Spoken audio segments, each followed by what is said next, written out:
तो शुरू करते हैं। सबसे हम लोग पहले पढ़ेंगे ट्रांसपोर्ट ऑफ ऑक्सीजन।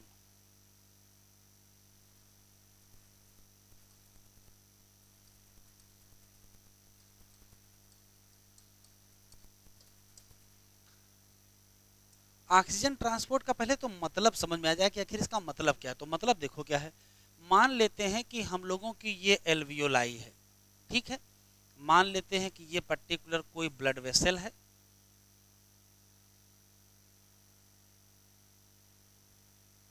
अब देखिए होता क्या है,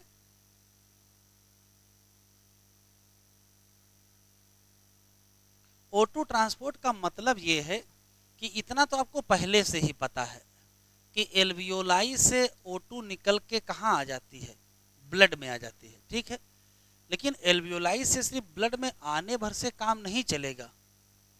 अंत में आपको करना क्या है, अंत में तो आपको ये करना है कि जो ब्लड का O2 है, जो ब्लड का O2 है वो किस में चला जाए, वो टिश्यू में जाएगा। ये तो एक्सचेंज है। एल्वियोलाई से निकल के ब्लड में आओ या ब्लड से निकल के टिश्यू में जाओ, ये तो डिफ्यूजन है ऑक्सीजन का। लेकिन असली खेल ये है कि यहां से होते हुए, ऐसे होते हुए ऑक्सीजन को टिश्यू तक आना है। ये क्या है, लंग्स, और ये क्या है, टिश्यू। तो ट्रांसपोर्ट का बेसिक मतलब ये है कि ऐसा कोई तरीका निकाला जाए जिससे आने वाली ऑक्सीजन ट्रांसपोर्ट होकर के कहाँ पहुंचे, टिश्यू पर पहुंचे। तो ट्रांसपोर्ट का सिर्फ इतना मतलब है कि O2 को ट्रांसपोर्ट करना है लंग्स से टिश्यू। इसका क्या मतलब है, O2 transport from lungs to tissue. जैसे ही आप ये बात बोलोगे कि लंग्स से टिश्यू O2 ट्रांसपोर्ट होता है, वैसे ही एग्जामिनर आपसे पूछेगा कि कौन लेके जाएगा, कैसे ट्रांसपोर्ट करोगे। तो आप आंसर दोगे बाई ब्लड। कौन करेगा, ये काम ब्लड करेगा। अब ब्लड में कौन करेगा, तो ब्लड में ये काम RBC करेगा और कौन करेगा, प्लाज्मा। और RBC में कौन करेगा, तो आंसर क्या देंगे, हीमोग्लोबिन। तो O2 ट्रांसपोर्ट का जो बेसिक कॉन्सेप्ट है ये है कि लंग्स के सरफेस पर डिफ्यूजन के द्वारा जो ब्लड में O2 आई है उसको किसी भी तरीके से कहाँ पहुंचाया जाए, टिश्यू के सरफेस पर पहुंचाया जाए। इसी को कहेंगे ट्रांसपोर्ट ऑफ ऑक्सीजन। अब सवाल है कि ट्रांसपोर्ट ऑफ ऑक्सीजन कौन करेगा, ब्लड करेगा। ब्लड में कौन करेगा, तो कहोगे हीमोग्लोबिन या RBC, और कौन करेगा, प्लाज्मा करेगा। जो ब्लड इधर से इधर आएगा, इस ब्लड को क्या कहोगे, तो इस ब्लड को आप कहोगे ऑक्सीजनेटेड ब्लड। और जो ब्लड इधर से इधर बेटा जाएगा, जो ब्लड इधर से इधर आया होगा उसको आप क्या कहोगे,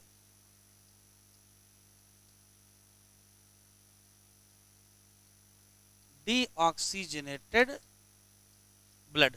तो होता यह है कि हम लोगों को इधर से इधर और इधर से इधर, इधर से इधर जो ब्लड जाएगा उसमें भी O2 होगा, और इधर से इधर जाएगा उसमें भी O2 होगा। बस फर्क ये होगा कि जो ब्लड इधर से इधर आ रहा होगा उसमें O2 ज्यादा होगा, और जो ब्लड इधर से इधर जा रहा होगा उसमें O2 कम होगा। तो ऑक्सीजनेटेड ब्लड में क्या होगा, मोर O2, जबकि डीऑक्सीजनेटेड ब्लड में क्या होगा, लेस O2। कितना होता है ये आपको याद होना चाहिए। देखो कितना होता है, इसमें होता है 20 ml O2। अभी लिखो नहीं, उधर एनसीईआरटी में तो कुछ देखो ना, पहले समझ लो, फिर अभी एनसीईआरटी देखेंगे ना। ऑक्सीजनेटेड ब्लड में होता है 20 ml O2 पर 100 ml ऑफ ब्लड। क्या, पर 100 ml। 100 ml ब्लड, अगर 100 ml ब्लड यहां से यहां आएगा तो कितनी O2 लेके आएगा, 20 ml। लेकिन जब ये जाएगा 100 ml तो कितना लेके चला जाएगा? 15 ml O2 पर 100 ml। तो आपको आश्चर्य नहीं हो रहा है, इधर से इधर जो ब्लड आ रहा है, इधर से इधर जो ब्लड आ रहा है उसमें कितना है? 20। और जो इधर से इधर जा रहा है उसमें कितना है? उसमें कितना है? 15। तो अगर आपसे क्वेश्चन पूछा जाए कि जब 100 ml ब्लड, जब 100 ml ब्लड आता और जाता है, जब 100 ml ब्लड आता और जाता है तो कितनी O2 देता होगा? तो दिख रहा है, जब आए थे तो, और जब गए तो कितना देके गए?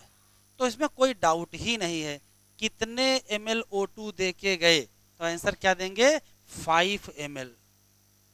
एनसीईआरटी में लिखा है कि एवरी 100 ml, प्रत्येक 100 ml blood, every 100 ml blood कितनी O2 ट्रांसपोर्ट करेगा टिश्यू को? तो 100 ml ब्लड कितना? केवल और केवल कितना देगा? 5। तो ये पॉइंट आपको याद होना चाहिए। एवरी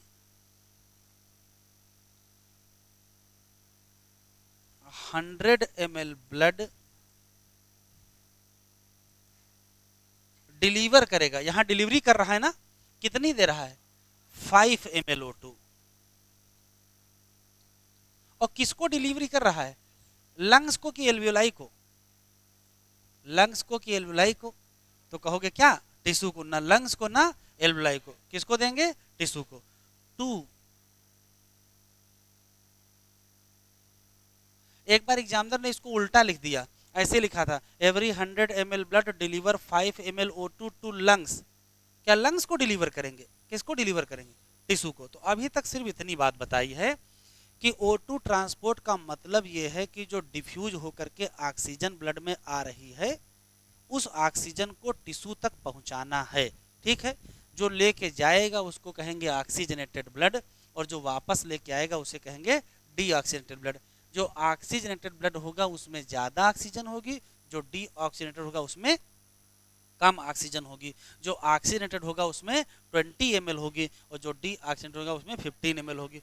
तो किसी भी आदमी से पूछा जाए कि जब 100 ml ब्लड टिश्यू से गुजरेगा तो कितनी O2 दे के जाएगा, तो कितनी O2 दे के जाएगा? आंसर देंगे केवल 5 ml O2 ही दे के जाएगा।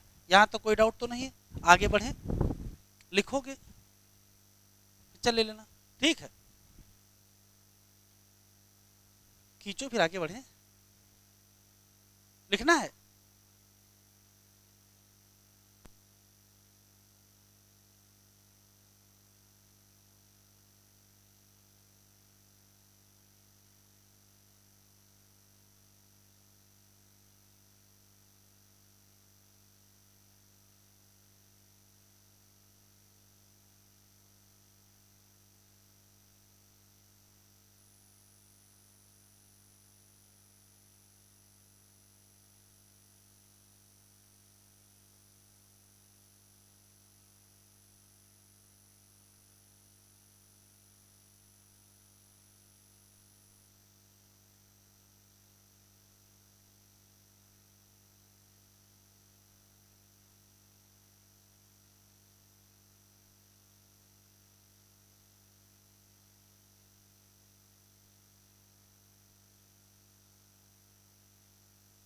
अब देखो क्या है,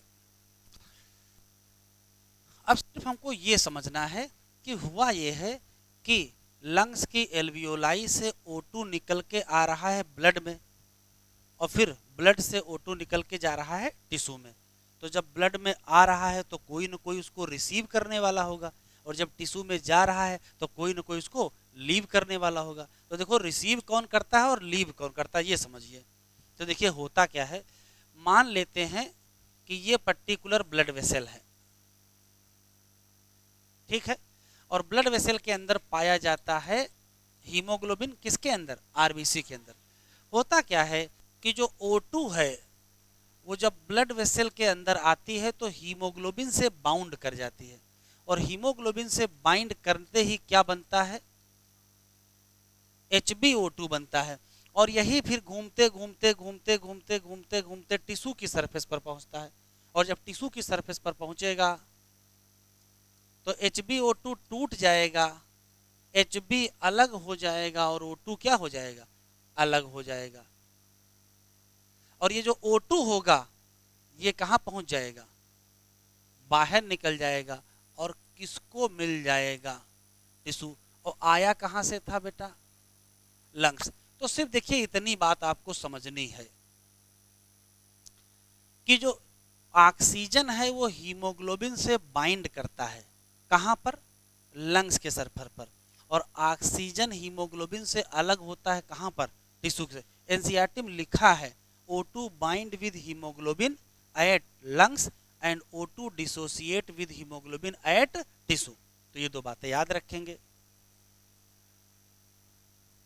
O2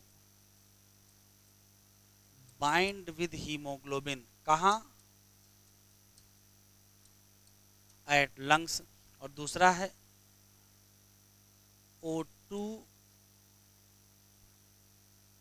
डिसोसिएट विद हीमोग्लोबिन कहां, एट टिश्यू। इसका मतलब है कि यहां बाइंड करेगा, यहां डिसोसिएट करेगा, इसका मतलब ये रिवर्सिबल हो गया। तो देखो रिवर्सिबल ऐसे होता है कि हीमोग्लोबिन से क्या जुड़ता है, O2, और बना लेता है क्या, HbO2। और फिर HbO2 टूट जाता है तो हीमोग्लोबिन अलग हो जाता है और Hb क्या होता है, अलग हो जाता है। ध्यान से सुनेंगे, एक हीमोग्लोबिन मॉलिक्यूल, एक हीमोग्लोबिन मॉलिक्यूल कितनी ऑक्सीजन से बाइंड करता है, 4। और ये रिएक्शन इस दिशा में कहां होगी, कहां होगी, लंग्स की सरफेस पर। तो जो बनेंगे उसको क्या कहोगे, उसको कहेंगे 4HbO2। और फिर ये रिएक्शन इधर को कहां होगी बेटा, ये कहां होगी, टिश्यू पर। तो ध्यान से सुनिएगा, हीमोग्लोबिन की खास बात यह है कि ये O2 से बाइंड करता है और क्या बना लेता है, HbO2 कितने, 4। और फिर HbO2 टूटता है तो Hb अलग हो जाता है और O2 अलग हो जाता है। तो हीमोग्लोबिन ऑक्सीजन से कैसे जुड़ेगा, तो कहोगे रिवर्सिबल जुड़ेगा, कभी जुड़ेगा और कभी क्या हो जाएगा, अलग हो जाएगा। तो एनसीईआरटी में ऐसे लिखा है, हीमोग्लोबिन क्या है, एक red coloured iron containing, red colour iron containing pigment है, ठीक है। ये क्या करेगा, ये ट्रांसपोर्ट करेगा किसका, O2 का। वो अलग बात है कि साथ में किसका कर सकता है, CO2 का। ये बाइंड करेगा किससे, O2 से, कैसे, इन रिवर्सिबल मैनर। और रिवर्सिबल मैनर कैसे, वो आपको यहां दिखाई पड़ रहा है। कैसे रिवर्सिबल मैनर है, एक हीमोग्लोबिन ऑक्सीजन से जुड़ेगा, ऑक्सी हीमोग्लोबिन बनेगा। ये क्या बना है,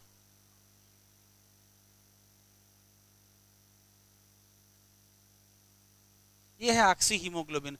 तो हीमोग्लोबिन ऑक्सीजन से जुड़ेगा, ऑक्सी हीमोग्लोबिन बनेगा, कहां, लंग्स की सरफेस पर। और टिश्यू की सरफेस पर ऑक्सी हीमोग्लोबिन टूट जाएगा, कहां, टिश्यू की सरफेस पर, और क्या बना देगा, हीमोग्लोबिन अलग, ऑक्सीजन अलग।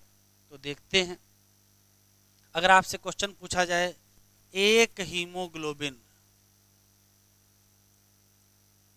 मॉलिक्यूल कैरी करेगा कितनी ऑक्सीजन, कितना, 4 मॉलिक्यूल। लेकिन अगर यहां एक हीमोग्लोबिन की जगह 1 ग्राम कर दिया जाए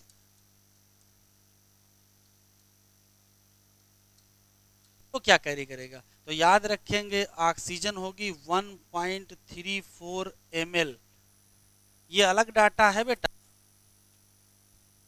अगर क्वेश्चन पूछेगा 1 ग्राम हीमोग्लोबिन कैरी करेगा ऑक्सीजन कितनी, 1.34, लेकिन अगर एक हीमोग्लोबिन मॉलिक्यूल पूछा जाएगा तो कैसे कहोगे, 4O2। ये अलग सवाल है और ये अलग सवाल है, ठीक है। 1 ग्राम हीमोग्लोबिन कितनी ऑक्सीजन कैरी करेगा, 1.34 ml, और एक हीमोग्लोबिन मॉलिक्यूल कितनी करे, तो 4 मॉलिक्यूल कैरी करेगा। अब हमको सिर्फ 2 क्वेश्चन समझने हैं, सिर्फ 2 क्वेश्चन ये समझने हैं कि हीमोग्लोबिन ऑक्सीजन से जुड़ता है और HbO2 बनाता है कहां पर, लंग्स के सरफेस पर। अच्छा,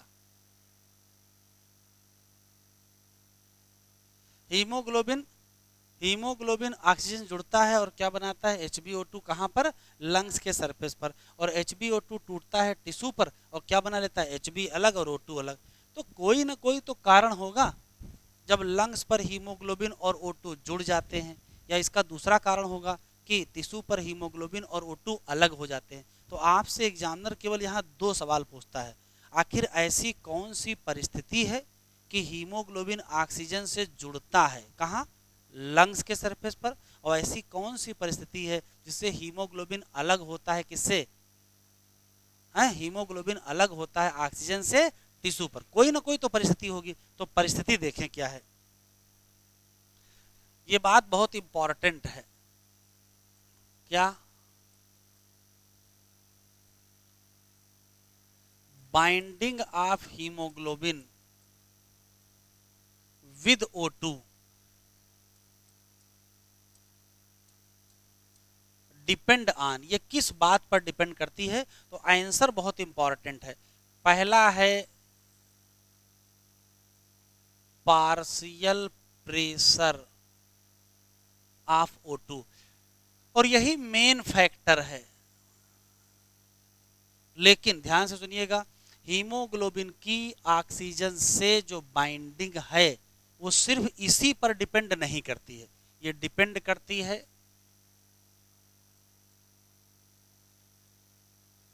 पार्शियल प्रेशर ऑफ CO2, ये डिपेंड करती है H+ कंसंट्रेशन, ये डिपेंड करती है बॉडी टेम्परेचर।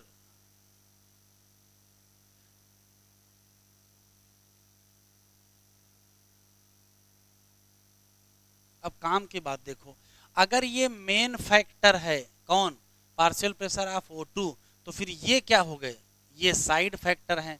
तो इसी नाते याद रखिएगा ये अदर फैक्टर हैं।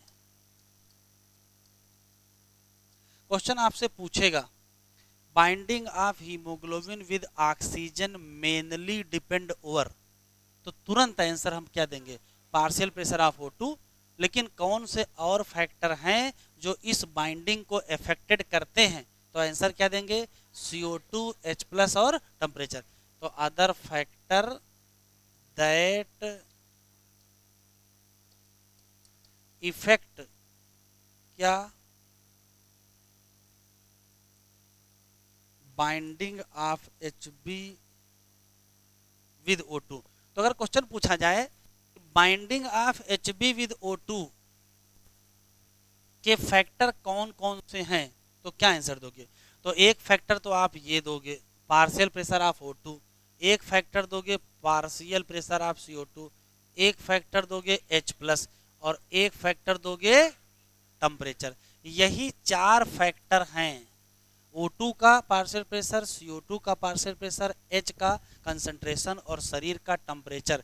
यही 4 चीजें हैं जो तय करेंगी कि बाइंडिंग हीमोग्लोबिन से होगी या हीमोग्लोबिन ऑक्सीजन से अलग होगा। तो देखो होता क्या है, एट लंग्स, हमको जरा आप इतना बता दीजिए, लंग्स पर ब्लड में O2 आ रही है ना, और ब्लड से CO2 जा रही होगी, तो ब्लड में O2 ज्यादा होगा कि कम, फिर से सुनो, लंग्स पर ब्लड में O2 आ रही है और ब्लड से CO2 जा रही है, तो बताओ ब्लड में O2 ज्यादा होगी कि कम, ब्लड में O2 ज्यादा होगी और CO2 तो लंग्स पर होता क्या है, ज्यादा होता है क्या, पार्शियल प्रेशर ऑफ O2, लेकिन कम होता है क्या, पार्शियल प्रेशर ऑफ CO2। अब आगे एक रिएक्शन जरा देखो, अगर हम CO2 को वाटर से जोड़ दें, CO2 को वाटर से जोड़ दें तो बनता है H2CO3 और इसको तोड़ दें तो बनता है HCO3 माइनस और प्लस H प्लस। जरा इधर देखो, इस रिएक्शन के हिसाब से अगर हम CO2 बढ़ा दें तो बताओ H बढ़ेगा कि घटेगा, हैं? बढ़ेगा कि घटेगा? भाई रिएक्शन के हिसाब से अगर CO2 बढ़ाओगे तो ये रिएक्शन बढ़ जाएगी और ये H क्या करेगा, बढ़ जाएगा। तो यहां देखो, अगर कहीं CO2 कम है तो वहां क्या होगा, H कम होगा कि ज्यादा, तो H प्लस कंसंट्रेशन कम होगी, कम होगा H प्लस कंसंट्रेशन। एक चीज और याद रखो, जहां CO2 कम होता है वहां H कम होता है और वहीं टेम्परेचर भी कम होता है, तो यहां टेम्परेचर भी क्या होगा,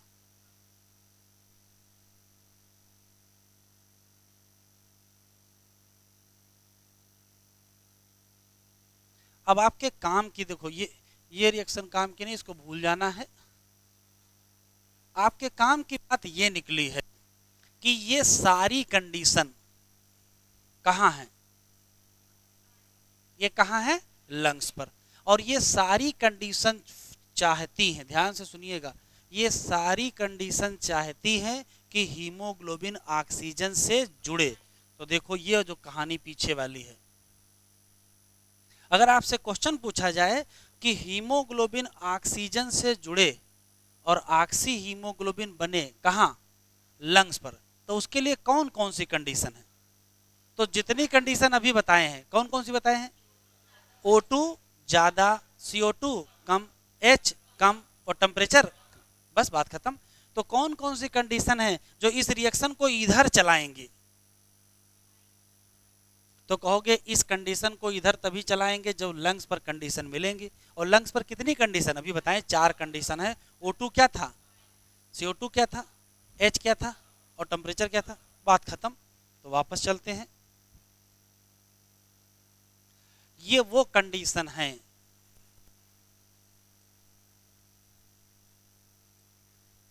कंडीशन दैट फेवर, ये फेवर करेंगे किसको, किससे जरा बताओ, तो आप आंसर देंगे बाइंडिंग ऑफ HB विद क्या, O2। अगर ये आंसर ना मिले तो ऐसे भी तो कह सकते हो, फॉर्मेशन ऑफ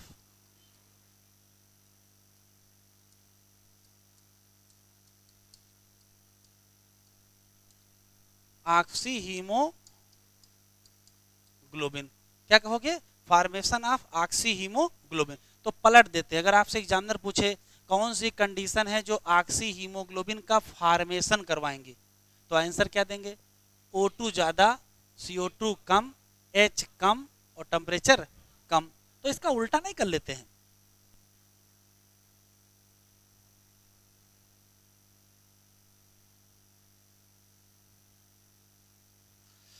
एट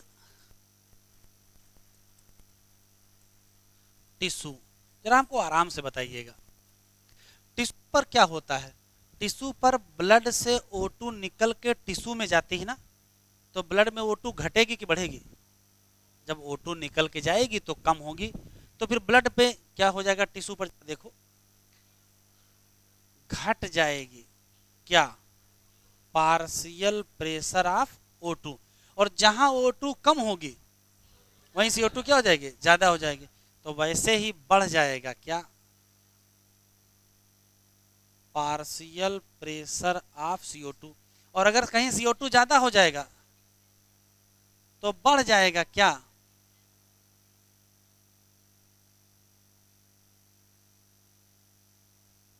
और अगर H प्लस बढ़ा हुआ है तो फिर बढ़ा हुआ होगा क्या,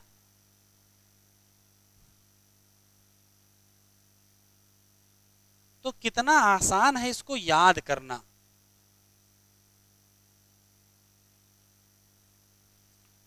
ये सारी कंडीशन कहाँ है? टिश्यू पर। और टिश्यू पर होता क्या था जरा देखो। टिश्यू पर तो ये होता था क्या, ऑक्सी हीमोग्लोबिन टूट जाएगा और हीमोग्लोबिन अलग और O2 क्या हो जाएगा, अलग। इसका मतलब O2 रिलीज हो जाएगा। तो क्या कहोगे?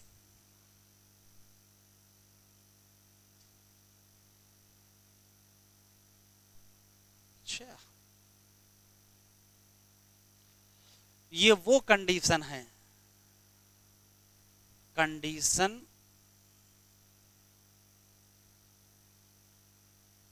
दैट फेवर, किसको किसको जरा बताओ। तो बाइंडिंग की डिसोसिएशन हो गए, डिसोसिएशन, डिसोसिएशन ऑफ ऑक्सीजन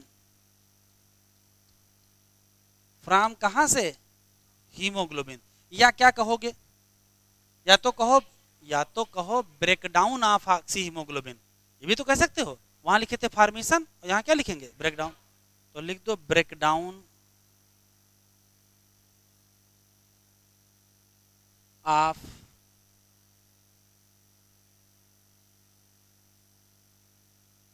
दो ही क्वेश्चन पूछे जाते हैं। अगर आपसे क्वेश्चन पूछे कि ऑक्सीजन का हीमोग्लोबिन से बाइंडिंग कहाँ होती है, तो आंसर क्या दोगे, लंग्स। किस कंडीशन के नाते होती है, तो आंसर क्या दोगे, या तो ये, या तो ये, या तो ये, या तो ये।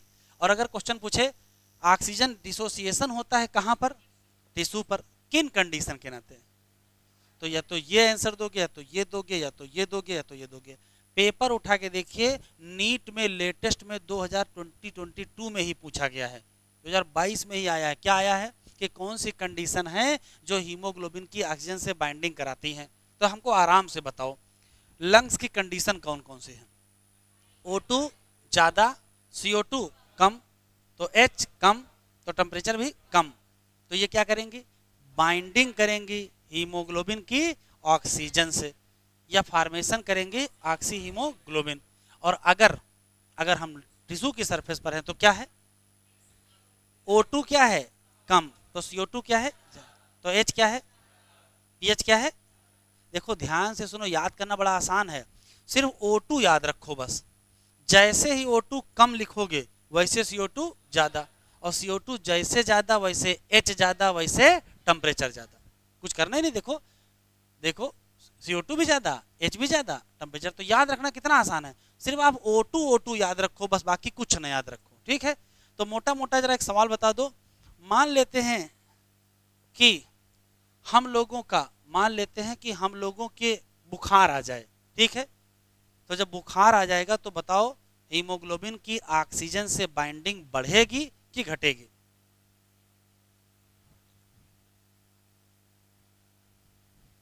अगर हम लोगों को बुखार आ जाए तो हीमोग्लोबिन की ऑक्सीजन से बाइंडिंग बढ़ेगी कि घटेगी, है?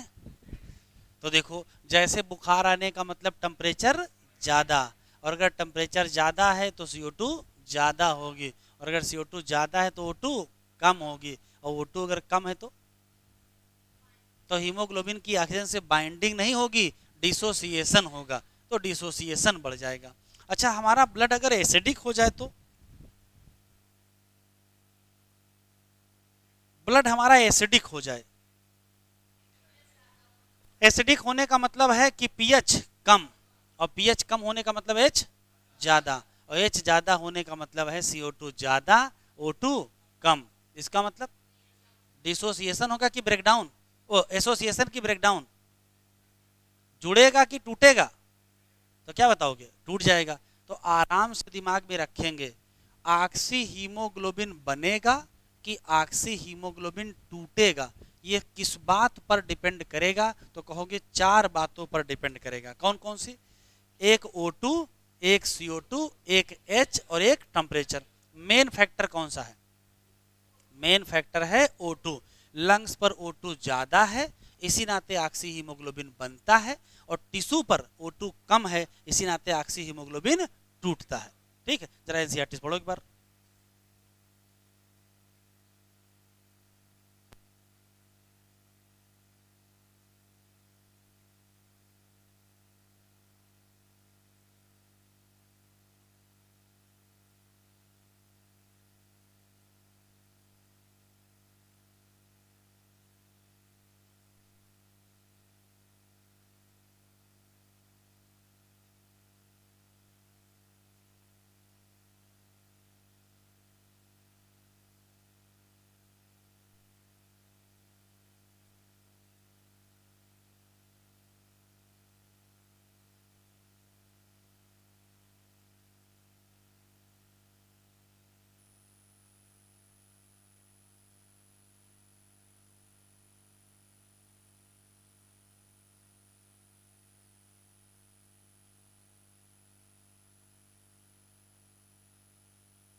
चलिए अब हेडिंग देखना है आपको ये,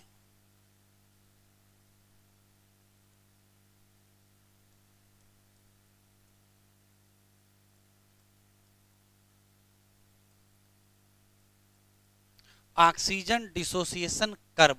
अब ये देखो कौन सी ऑक्सीजन डिसोसिएशन कर्व कौन सी चीज है। तो देखें क्या है, तो दो तीन बातें पहले आप समझ लीजिए क्या है। अभी आपको पता है कि हीमोग्लोबिन किससे जुड़ता है, O2 से, और तब बनाता क्या है, HbO2। लेकिन ध्यान से सुने, तो हीमोग्लोबिन को कार्बन डाइऑक्साइड से भी जुड़ना होता है।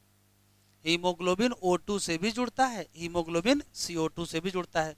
इसका मतलब है कि हीमोग्लोबिन का कुछ परसेंटेज O2 से जुड़ा होगा और कुछ परसेंटेज CO2 से जुड़ा होगा। 100% हीमोग्लोबिन O2 से नहीं जुड़ जाएगा। तो देखो ध्यान से सुनिएगा,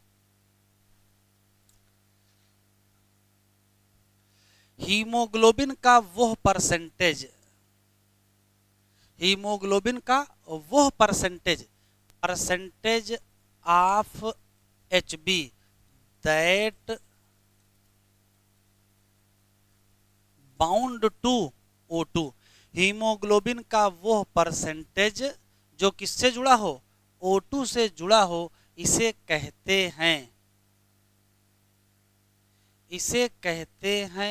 percentage saturation of Hb with O2। Short form में इसको Hb परसेंटेज सैचुरेशन कहते हैं। शॉर्ट फॉर्म में इसको Hb परसेंटेज सैचुरेशन कहते हैं। ठीक है, एक बात और याद रखो, हमारे पास दो ब्लड हैं, एक का नाम ऑक्सीजनेटेड और एक का नाम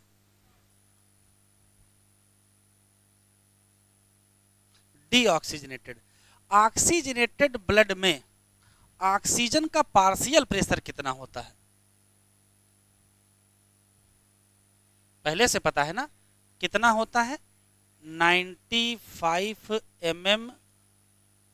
और डीऑक्सीजनेटेड में पार्शियल प्रेशर ऑफ O2 कितना होता है, 40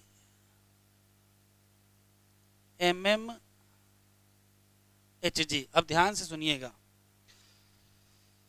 जरा इस डायग्राम को फिर से देखो भाई, इस डायग्राम को। अभी मैंने बताया है कि जो ब्लड इधर से आया था वो कैसा था, और जो ब्लड इधर गया वो क्या है, इसमें O2 कितना है, partial pressure of O2 95 mm, और इसमें पार्शियल प्रेशर ऑफ O2 कितना है, कितना था, 40 mm Hg। अब कमाल की बात देखो, जब ऑक्सीजनेटेड ब्लड में पार्शियल प्रेशर ऑफ O2 95 होता है, तो इसमें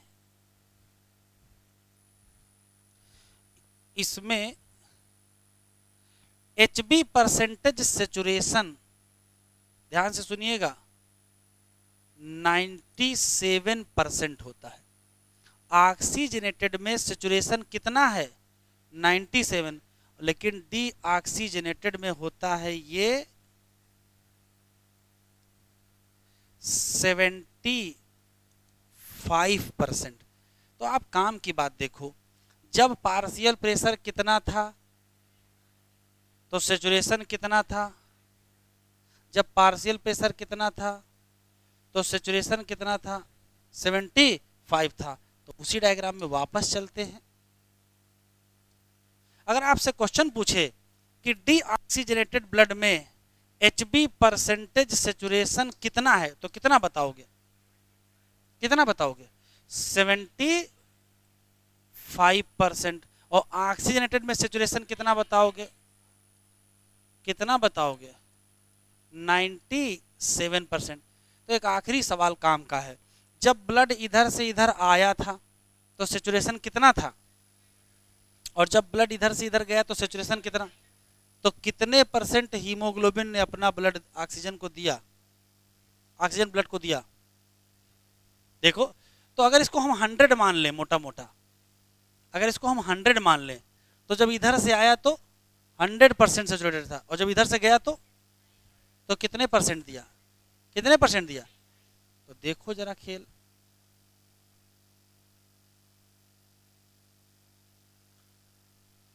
इधर देखिए, ये है वही सिस्टम।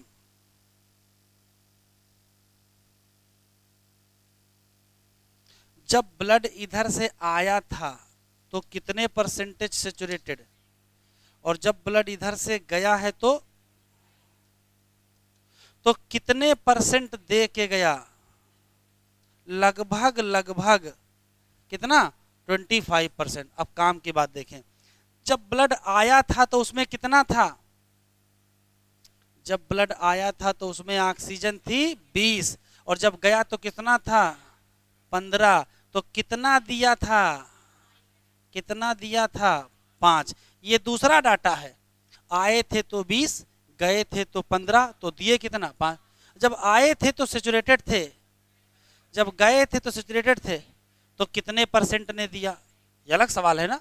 तो 2 सवाल मिल गए। 100 ml ब्लड जब टिश्यू से गुजरता है तो क्या करता है? तो जब ये टिश्यू से गुजरता है तो कितने देता है? 5 ml देता है। लेकिन अगर सेचुरेशन में पूछे तो कितने परसेंट देता है? 25% देता है। ये डाटा आपके बहुत काम का है, फिर से सुन लेते, पढ़ाया मैंने क्या है।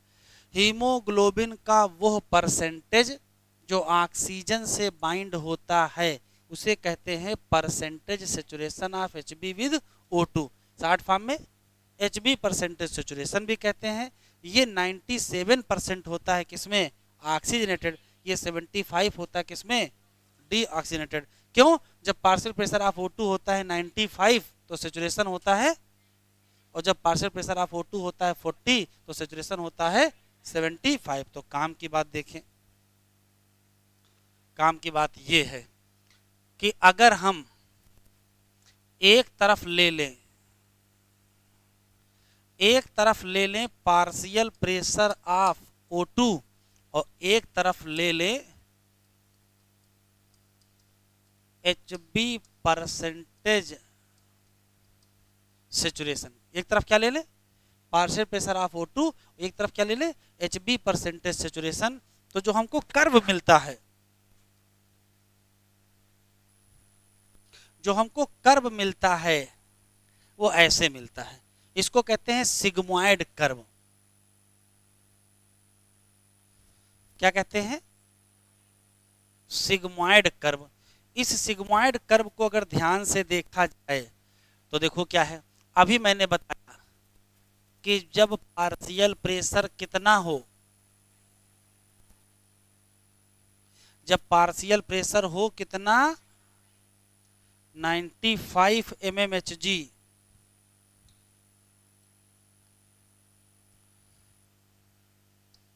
जब पार्शियल प्रेशर हो 95 mmHg तो सेचुरेशन परसेंटेज कितना था? 97। और अभी मैंने बताया है कि जब पार्शियल प्रेशर कितना हो 40 तो सेचुरेशन कितना होता है? 75%। इसी को कहते हैं, इसी को कहते हैं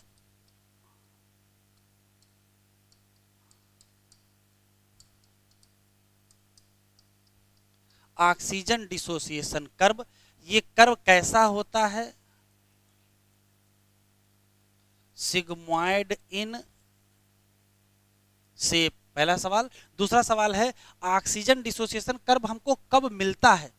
तो जब एक तरफ क्या लेते हो और एक तरफ क्या लेते हो? HB percentage saturation. तो हमको मिला क्या? Sigmoid curve. उसी को कहते क्या है? Oxygen dissociation curve. पढ़ते क्यों हैं?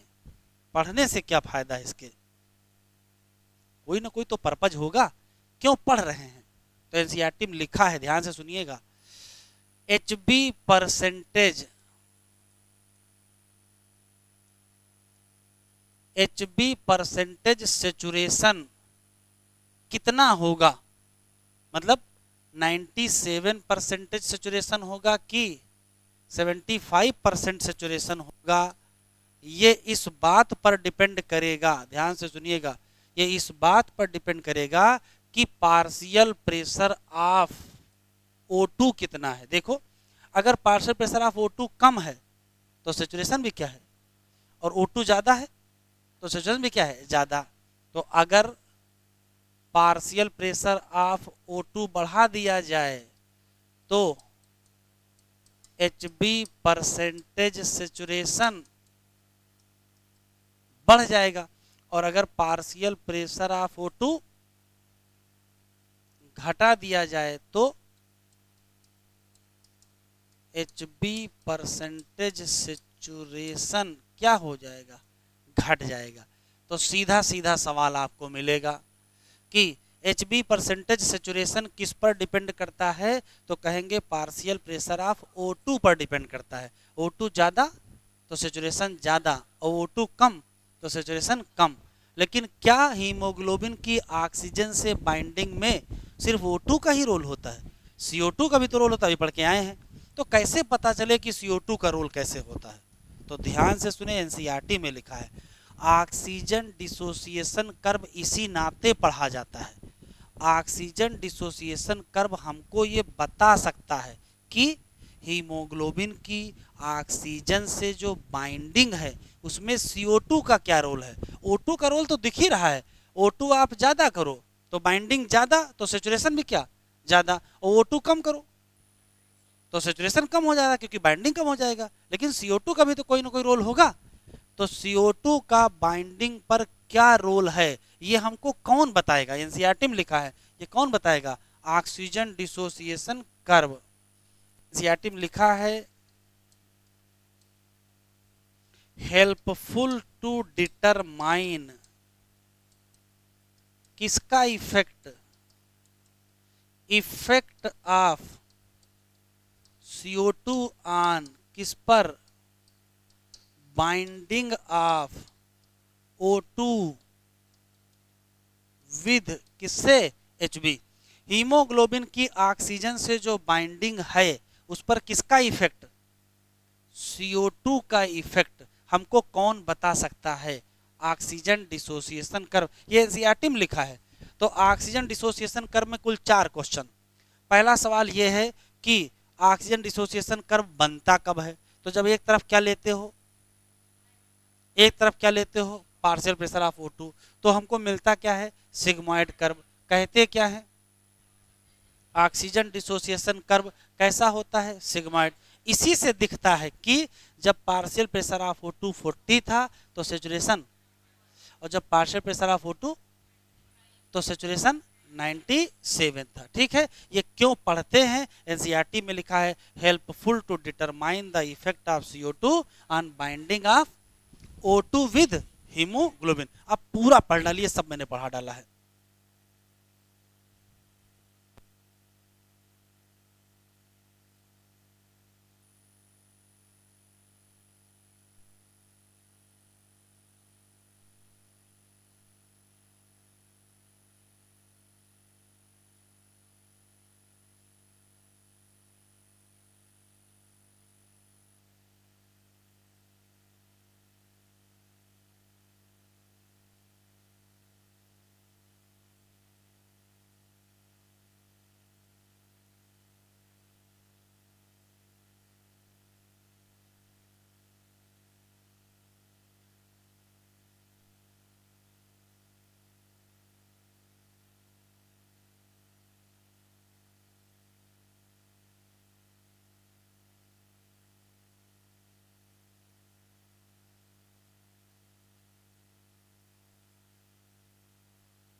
अब सवाल आपसे है कि ऑक्सीजन डिसोसिएशन कर्व ये मदद करता है ये बताने में कि CO2 का इफेक्ट क्या है, किस पर, binding of O2 with Hb।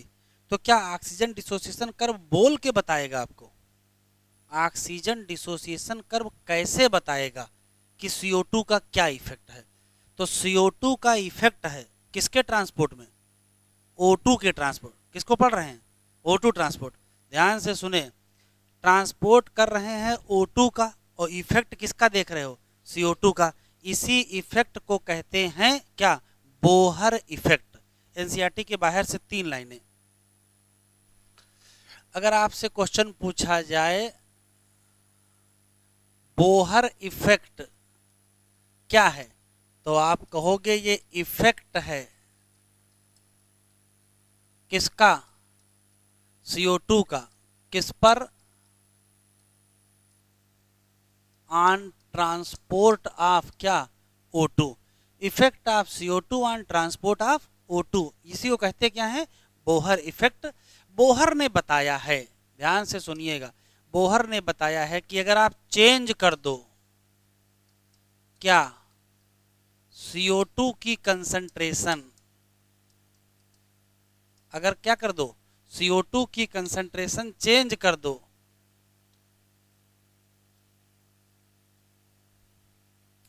अगर CO2 की कंसंट्रेशन चेंज कर दो, तो इन्होंने ही कहा है कि जो ऑक्सीजन डिसोसिएशन कर्व है वो शिफ्ट हो जाता है। क्या हो जाता है? शिफ्ट हो जाता है। Shifting of oxygen dissociation curve NCERT में नहीं दी है, लेकिन जान लीजिए क्या होता है। तो 2 चीजें होती, देखिए, ये मान लेते हैं कि ऑक्सीजन डिसोसिएशन कर्व मैंने बना, ठीक है, और ऐसी कोई कंडीशन हो जाए कि CO2 कम हो जाए। क्या हो जाए? CO2 कम हो जाए। तो जैसे ही CO2 कम होती है वैसे नया कर्व बनता है। वैसे क्या बनता है? नया कर्व बनता है। सॉरी, ज्यादा पे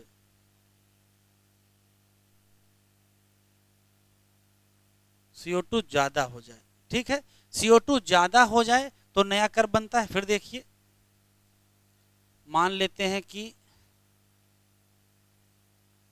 ये ऑक्सीजन डिसोसिएशन कर्व है और CO2 कम हो जाए तो भी नया कर्व बनता है। यहां मैं लिख रहा हूं कि कौन नया है कौन पुराना है। ये वाला क्या है? ओल्ड, और ये वाला क्या है? न्यू। इस वाले केस में ये वाला क्या है? ओल्ड, और ये वाला क्या है? न्यू। बस आप ये बताइए, इस वाले केस में इधर की तरफ शिफ्ट किया है ना, इधर की तरफ शिफ्ट किया है, और इस वाले केस में इधर की तरफ शिफ्ट किया है। इसको कहते हैं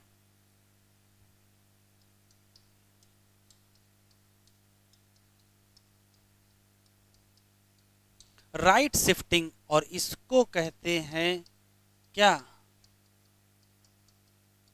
लेफ्ट शिफ्टिंग। तो हुआ देखो क्या है, ऑक्सीजन डिसोसिएशन कर्व में 2 शिफ्टिंग हुई है। कौन सी? राइट शिफ्टिंग और लेफ्ट शिफ्टिंग। राइट शिफ्टिंग कब हुई है? जब CO2 ज्यादा।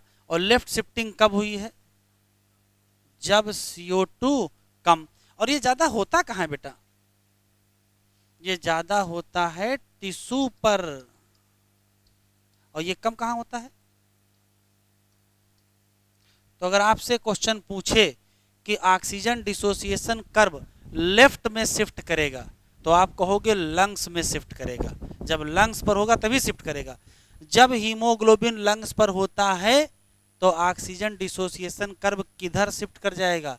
लेफ्ट में, क्योंकि CO2 क्या होता है? कम। और जब ऑक्सीजन वो हीमोग्लोबिन कहाँ होता है? टिश्यू की सरफेस पर, तो किधर शिफ्ट करता है? राइट, क्योंकि CO2 क्या होता है? ज्यादा। तो CO2 कम इसका मतलब लंग्स, और CO2 ज्यादा का मतलब टिश्यू। एल फॉर लंग्स और एल फॉर लेफ्ट। ये एनसीईआरटी में दिया नहीं, फिर से सुन लेते हैं क्या बताया। आपको एनसीईआरटी में सिर्फ ये बताया गया है कि ऑक्सीजन डिसोसिएशन कर्व आपको ये बताती है कि ऑक्सीजन डिसोसिएशन कर्व आपको ये बताती है कि CO2 का इफेक्ट क्या है हीमोग्लोबिन की ऑक्सीजन से बाइंडिंग पर, लेकिन कैसे बताएगा ये नहीं बताया है, ये इन्होंने बताया। बोहर कहते हैं कि CO2 का इफेक्ट है किस पर, O2 के ट्रांसपोर्ट पर। बोहर ही कहते हैं कि अगर CO2 की कंसंट्रेशन में क्या करोगे, चेंज करोगे तो क्या शिफ्ट कर जाएगा, ऑक्सीजन डिसोसिएशन कर्व शिफ्ट कर जाएगा। लोगों ने पूछा कैसे शिफ्ट करेगा, तो कहा जब हम लोग टिश्यू पर होते हैं और CO2 ज़्यादा होती है तो ये राइट में शिफ्ट करता है, और जब हम लोग लंग्स पर होते हैं, हम लोग मतलब हीमोग्लोबिन की बात कर रहा है, जब हीमोग्लोबिन लंग्स पर होता है तो CO2 कम होता है और लेफ्ट में शिफ्टिंग होती है। तो राइट में शिफ्टिंग कहाँ होती है और लेफ्ट में शिफ्टिंग कहाँ होती है, जरा आराम से बताएं। अगर हम लोगों को बुखार हो जाए तो बताओ राइट में शिफ्ट करेगा कि लेफ्ट में, तय कर लो हमको क्या है।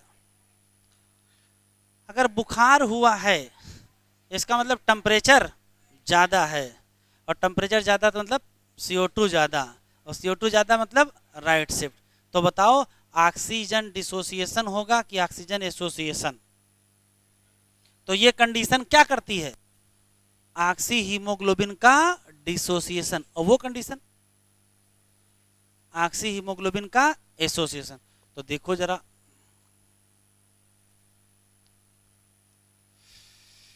ये फेवर करेगा,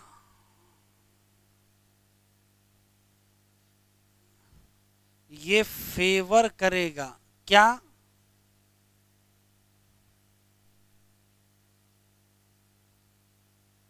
डिसोसिएशन ऑफ HBO2। और इससे फायदा क्या होगा, इससे फायदा होगा रिलीज ऑफ O2 होगा। जब डिसोसिएशन होगा तभी तो रिलीज होगा।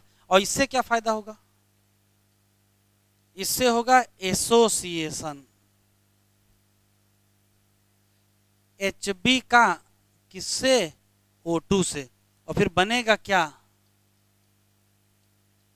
HbO2।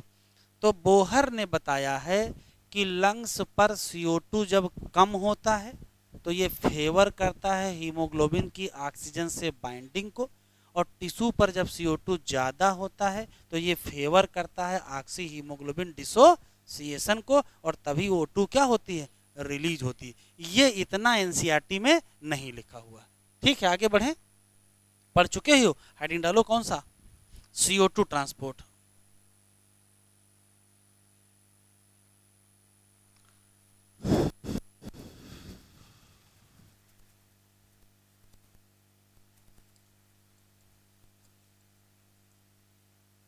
CO2 ट्रांसपोर्ट, देखो बेटा सब बना लेना बाद में, अभी छोड़ दो। ये देखो CO2 ट्रांसपोर्ट का मतलब देखो क्या है, ये है टिश्यू, और टिश्यू से क्या निकल के आई, कार्बन डाइऑक्साइड, और कहाँ आई, ब्लड में, कहाँ पहुंच गए, ब्लड में। और ये मान लेते हैं कि ब्लड वेसल है, ठीक है चलो। तो जब ब्लड में CO2 आ गई है तो ब्लड में CO2 पहुंचने के बाद इसके पास कई भविष्य हैं। देखो क्या क्या भविष्य हैं, इसका कुछ परसेंट हिस्सा, लगभग 25% हिस्सा, लगभग 70% हिस्सा, और लगभग 7% सबका अलग अलग हाल होगा। इसमें जो 25% होगा वो किससे जुड़ जाएगा, हीमोग्लोबिन से।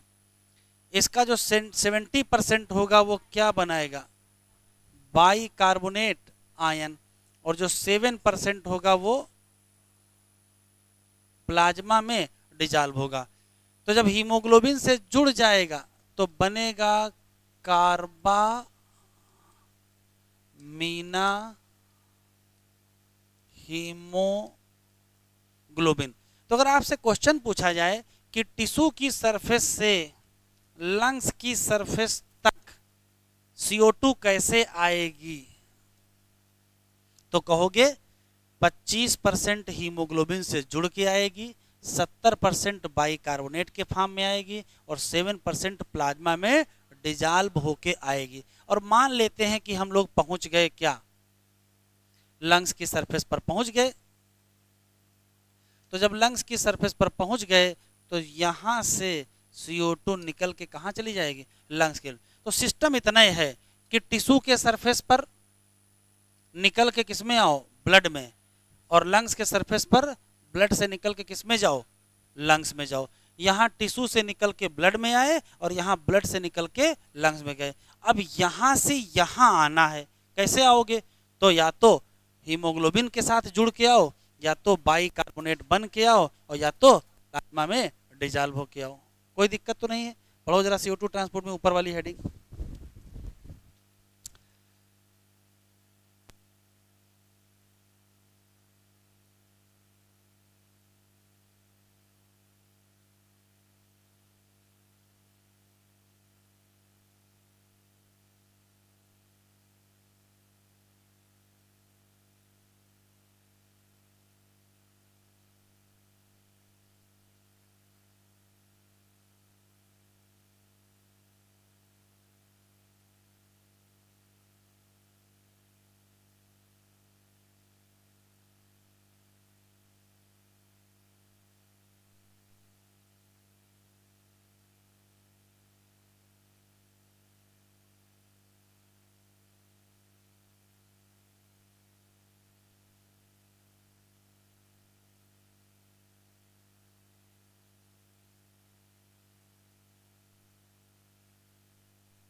डीऑक्सीजनेटेड ब्लड, और डीऑक्सीजनेटेड ब्लड जब 100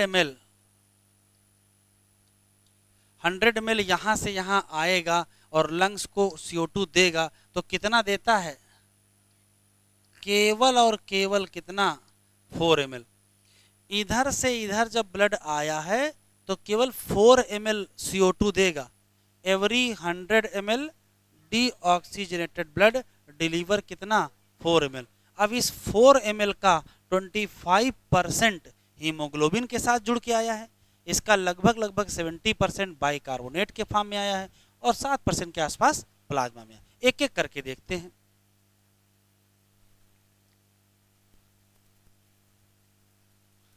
CO2 ट्रांसपोर्ट बाई के द्वारा हीमोग्लोबिन। देखो होता क्या है, ये है CO2 कितने परसेंट बेटा, 25%, में कोई दिक्कत नहीं है। ये CO2 जुड़ जाती है हीमोग्लोबिन से, बना लेती है कार्बामीना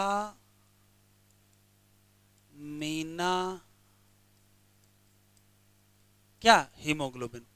बस आपको ये बताना है कि ये रिएक्शन इधर से इधर कहां होगी,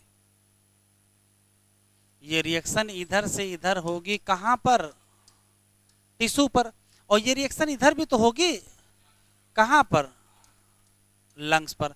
तो हमको अगर कोई ये बता दे कि आखिर ऐसी कौन सी परिस्थितियां हैं जिसमें हीमोग्लोबिन CO2 से जुड़ जाता है, कहां, और हीमोग्लोबिन CO2 से अलग हो जाता है कहां, लंग्स पर। तो देखो क्या होता है, एट टिश्यू क्या होता है, टिश्यू पर ज्यादा होता है क्या, और टिश्यू पर कम होता है क्या, पार्शियल प्रेशर ऑफ O2। यही वो लोग हैं जो फेवर करेंगे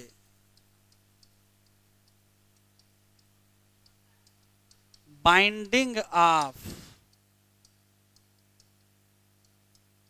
HB विद CO2। और उल्टा कर लेते हैं,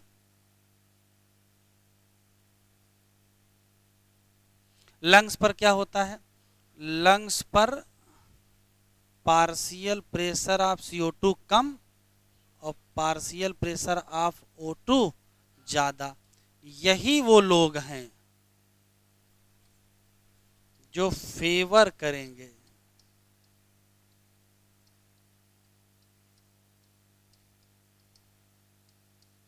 डिसोसिएशन ऑफ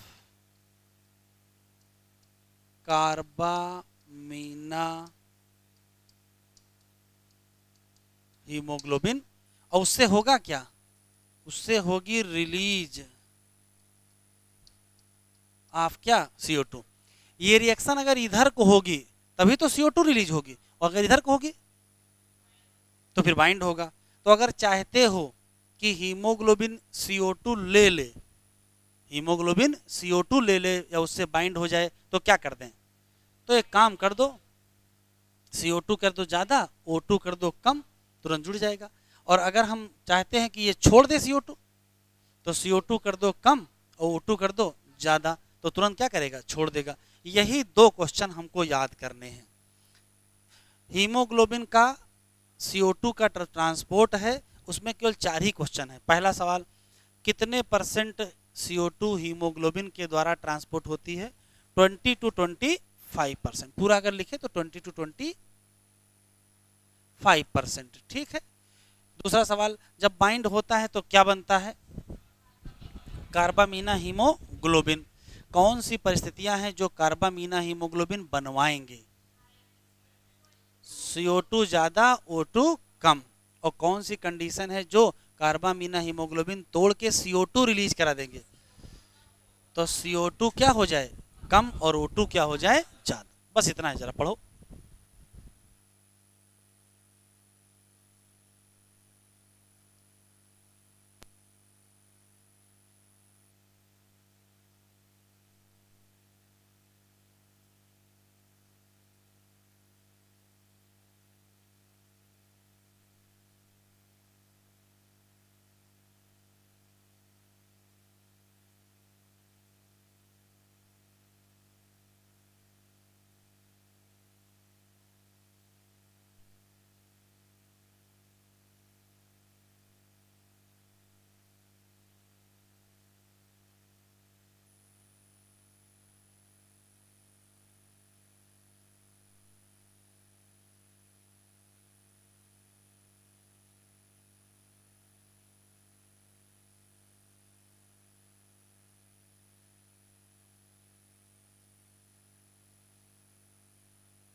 पहले हम लोग ट्रांसपोर्ट ऑफ ऑक्सीजन का पूरा पढ़ लेते हैं, फिर ट्रांसपोर्ट ऑफ कार्बन डाइऑक्साइड पढ़ लेते हैं। 5-2 मिनट लगेगा। हीमोग्लोबिन क्या है, red colour iron containing pigment, कहाँ प्रेजेंट है, RBC। O2 किससे बाइंड करेगा, हीमोग्लोबिन, किस मैनर में, रिवर्सिबल। क्या बनाएगा, ऑक्सी हीमोग्लोबिन। प्रत्येक हीमोग्लोबिन कितना कैरी करेगा, मैक्सिमम 4 ऑक्सीजन।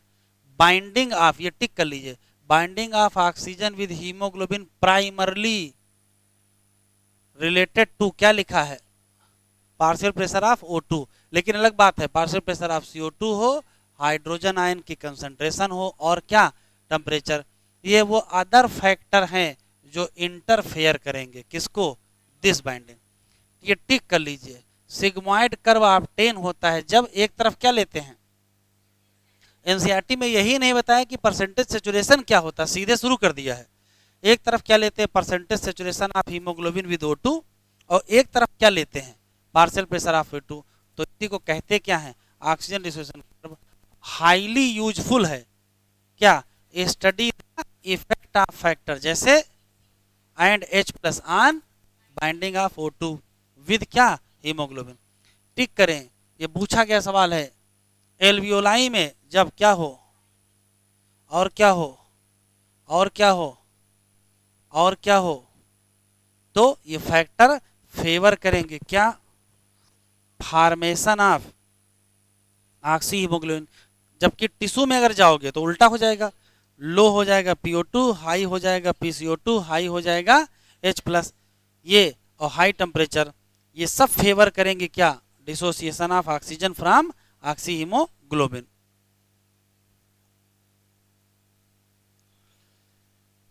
इसका मतलब है कि this clearly indicate that O2 bound करेगा किससे, हीमोग्लोबिन, कहाँ, लंग्स पर, और डिसोसिएट करेगा कहाँ, टिश्यू पर। ये पॉइंट भी पूछा गया है। एवरी 100 ml कैसा ब्लड होना चाहिए, क्या डिलीवर करेगा, ऑक्सीजन, कितनी, 5 ml, किसको, टिश्यू, कब, नॉर्मल फिजियोलॉजिकल कंडीशन। ठीक है, देखो साफ साफ लिखा है, CO2 carried by haemoglobin as a percentage 20 to 25% है। This binding is related, this binding का मतलब, दिस बाइंडिंग का मतलब है binding of haemoglobin with CO2 related with किससे, तो लेकिन एक और फैक्टर कौन सा, PO2, यही मेजर फैक्टर है जो इफेक्ट करेगा। तो देखो याद रखने का तरीका हम आपको बताएं, जिसकी बाइंडिंग हो रही होती है वही मेन फैक्टर होता है।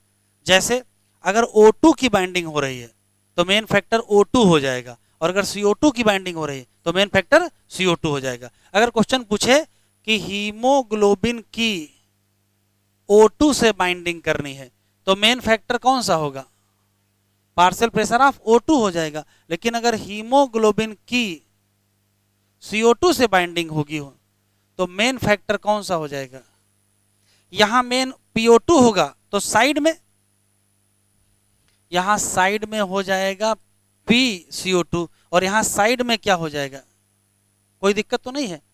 ये दिमाग में आप बिल्कुल फिट कर लीजिए, जिसकी बाइंडिंग होती है वही मेन फैक्टर होता है। अगर O2 से बाइंडिंग कर रहे हैं तो main factor O2 side factor, और अगर CO2 से बाइंडिंग कर रहे हैं तो मेन फैक्टर साइड फैक्टर। अब जब CO2 होगा जहां कहीं वहां H होगा, और जहां H होगा वहां टेम्परेचर होगा, इसी नाते साथ में H और टेम्परेचर भी ले लेते हैं। वापस आते हैं, देखो साफ साफ लिखा है, जब CO2 क्या हो, हाई, और O2 क्या हो, लो, कहाँ, टिश्यू पर, तो क्या होता है, तो लिखा है बाइंडिंग ऑफ कार्बन डाइऑक्साइड। जबकि जब CO2 क्या हो जाए, लो, और O2 क्या हो जाए, हाई, कहाँ, तो क्या हो जाएगा, डिसोसिएशन ऑफ क्या, CO2। ठीक है, तो CO2 बाइंड कब करेगा और CO2 डिसोसिएट कब करेगा, ये क्लियर है, इसमें कोई डाउट तो नहीं है, बिल्कुल स्पष्ट। तो जरा बताओ हीमोग्लोबिन O2 से कब जुड़ेगा, हीमोग्लोबिन O2 से कब जुड़ेगा, तो कहोगे जब O2 ज्यादा होगा CO2, और हीमोग्लोबिन CO2 से कब जुड़ेगा, CO2 ज्यादा और O2 कम। बस यही दिमाग में आपको रखना है, ठीक है।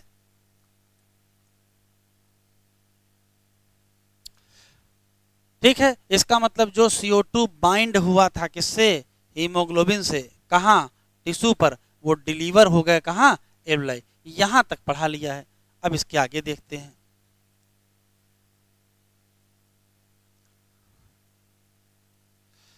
अगला है CO2 ट्रांसपोर्ट एज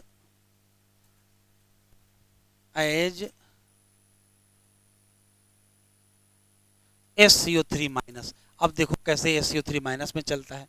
इधर देखिए टिश्यू से क्या निकल के आया,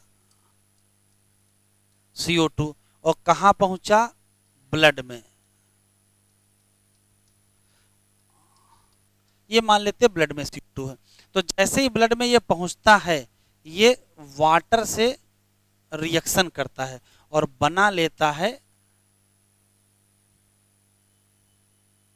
और H2CO3 फिर टूट जाता है H+ और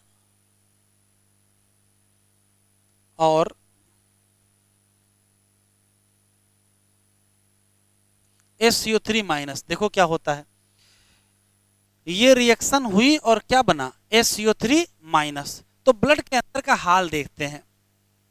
ये मान लेते हैं कि ब्लड वेसल है,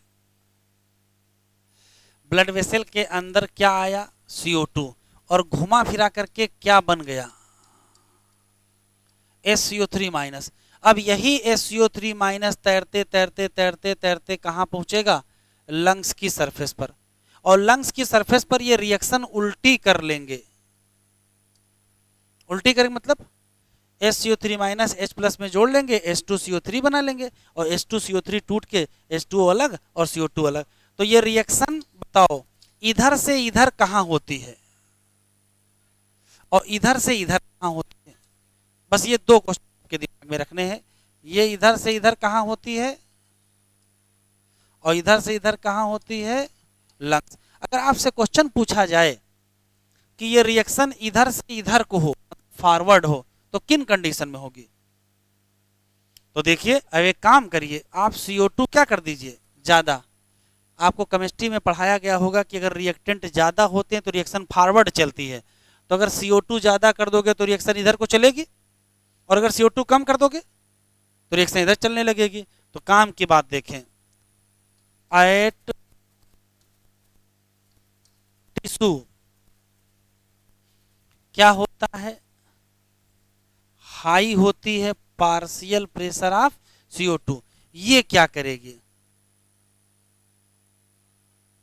प्रमोट करेगी क्या,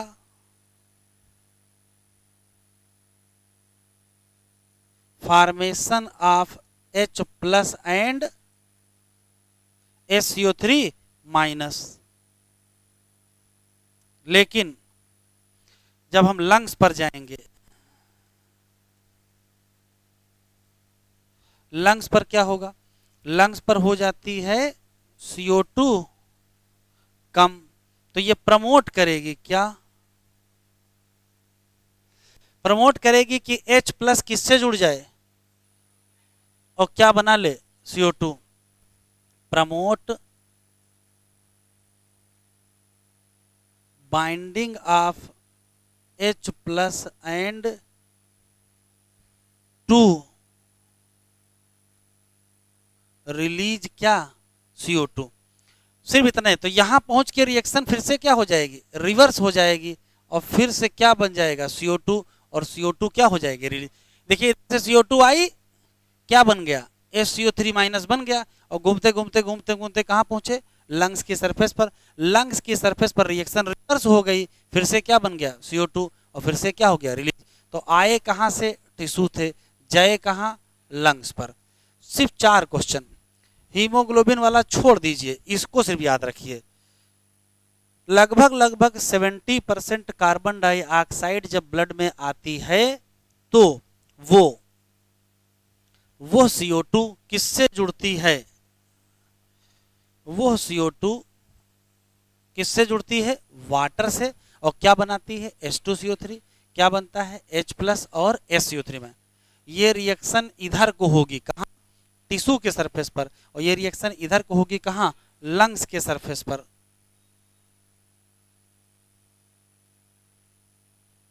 अब सिर्फ हमको ये याद रखना है कि आखिर ये रिएक्शन टिश्यू के सरफेस पर इधर क्यों चलती है और लंग्स के सरफेस पर इधर क्यों चलती है।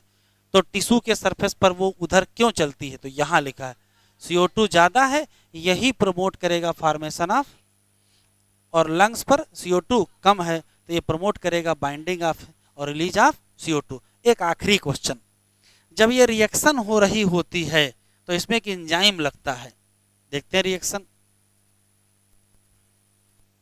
CO2 और वाटर जब रिएक्ट करेंगे तो क्या बनेगा, फिर टूटेगा तो क्या बनेगा, H+ और इस रिएक्शन की खास बात है कि ये दोनों दिशाओं में चलती है। इस रिएक्शन में जो एंजाइम लगता है नाम कार्बोनिक, इस कार्बोनिक एनहाइड्रेज पर हमको 4 सवाल याद रखने हैं। पहला सवाल है, अगर आपसे क्वेश्चन पूछेगा एंजाइम ऑफ CO2 ट्रांसपोर्ट तो आप यही आंसर दोगे, कौन सा, कार्बोनिक एनहाइड्रेज।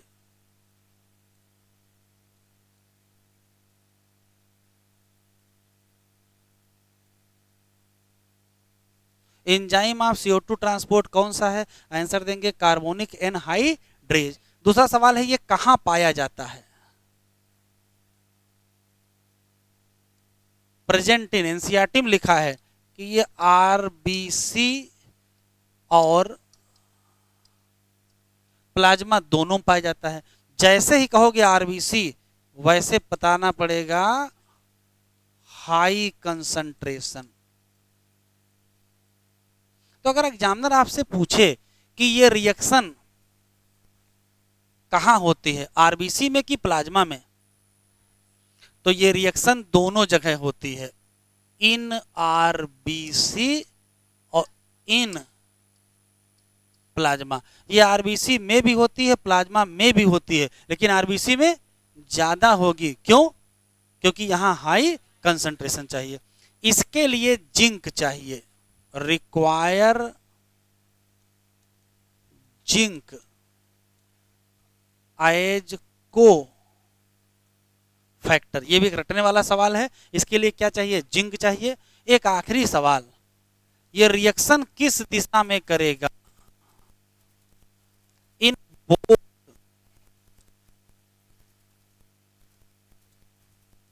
एक आपको आश्चर्यजनक घटना देखें क्या है। आश्चर्यजनक घटना यह है कि CO2 आई कहां, ब्लड में। ये मान लेते हैं कि ब्लड वेसल है, ठीक है। ये CO2 चली जाती है RBC के अंदर,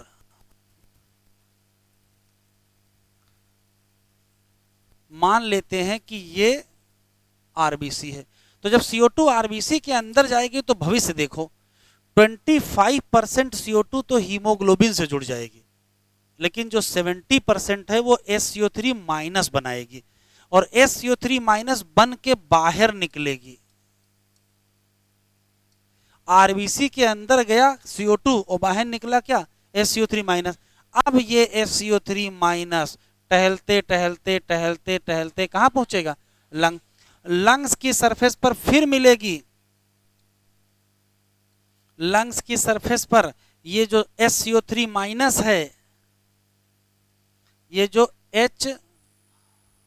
HCO3- है, ये एक बार फिर से चला जाएगा किसके अंदर, RBC के अंदर। और क्या निकलेगा, जब CO2 निकलेगी तो कहां चली जाएगी, लंग्स। तो बड़ा बढ़िया कॉन्सेप्ट है यहां। ये टिश्यू है और ये लंग है। देखो क्या हुआ है, टिश्यू से कार्बन डाइऑक्साइड आई ब्लड में, और ब्लड में आने के बाद किसके अंदर गई, RBC के अंदर। और RBC के अंदर जब ये पहुंची है तो 25% किससे जुड़ गई और बाकी 70% क्या बना लिए। और फिर ये SCO3- बाहर निकला और फिर ये टहलते टहलते कहां आया, लंग्स के सरफेस पर। ये फिर से RBC के अंदर गया, रिएक्शन फिर से रिवर्स हुई, और जब रिएक्शन रिवर्स हुई तो फिर से क्या बना, CO2, और तब जाकर के क्या हुआ, रिलीज हो गया। ठीक है, यहां से यहां जो ब्लड आता है वो कौन सा होता है,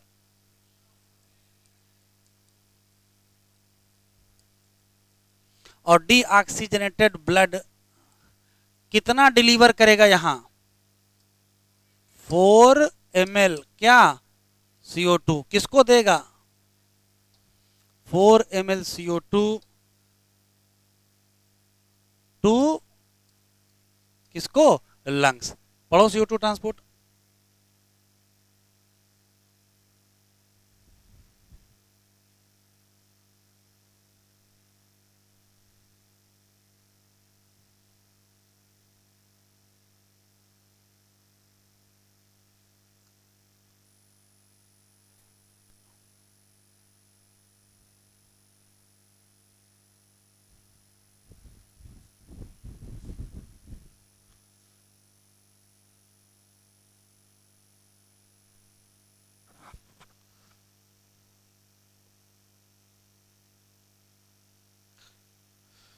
तो एनसीईआरटी में देखिए ये बात समझ में आ गई है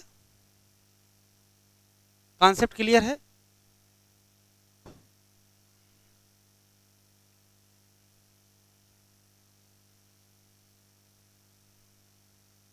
देखो एनसीईआरटी में कैसे लिखा है बेटा एनसीईआरटी में ऐसे लिखा हुआ है RBC contain very high concentration of enzyme नाम और इसी की माइन्यूट क्वांटिटी कहां प्रेजेंट है plasma this enzyme facilitate reaction in both direction और रिएक्शन क्या है CO2 जुड़ा वाटर से ये बना फिर टूटा तो ये बना यहां देखो काम की बात ये रिएक्शन इस दिशा में होगी कहां टिश्यू के सरफेस पर और इस दिशा में होगी कहां लंग्स के सरफेस पर क्यों होगी वो एक्सप्लेन है साफ साफ लिखा है क्या at tissue partial pressure of CO2 क्या है हाई किसके नाते अरे भाई वहां पर CO2 बन रही है कैटाबोलिज्म हो रही है तो CO2 डिफ्यूज होकर के किसमें आएगी ब्लड कहां जाएगी आरबीसी हाँ थोड़ी सी कहां चली जाएगी प्लाज्मा और अंततः क्या बनेगी बाइकार्बोनेट आयन और क्या H+ एल्वुलाई की साइड पर जहां CO2 क्या होगा लो रिएक्शन किस दिशा में हो जाएगी अपोजिट फिर से क्या बनेगा CO2 और वाटर इसका मतलब जो CO2 ट्रैप हुई थी किस फॉर्म में कहां पर वो ट्रांसपोर्ट होके कहां आ गई एल्वुलाई और रिलीज हो गई कैसे CO2 ये रटना है आपको 100 ml डीऑक्सीजनेटेड ब्लड डिलीवर करेगा कितना 4 ml CO2 कहां छोड़ेगा एल्वुलाई कोई दिक्कत तो नहीं है बस आज इतना ही पढ़ते हैं बाकी अगले लेक्चर पर शुरू करते हैं